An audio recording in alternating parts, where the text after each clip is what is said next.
Коми в тройке регионов России по уровню финансовой грамотности населения. Республика сохраняет лидерские позиции с прошлого года. Так, нашим кабинетом министров были заключены соглашения о сотрудничестве с Федеральным Минфином и Банком России.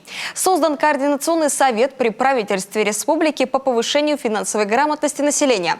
В его состав вошли представители более 25 различных образовательных и финансовых организаций, представители органов власти и бизнеса. В республике утверждена и региональная программа повышения финансовой грамотности, и еще одна по обеспечению прав потребителей. Тем временем города и районы Коми реализуют свои местные дорожные карты, отметила министр финансов республики Галина Рубцова.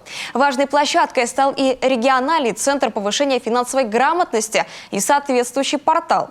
А благодаря совместной работе всех членов Корсовета в 2019-м удалось провести более 2000 мероприятий. Их участниками стали 85 тысяч жителей республики.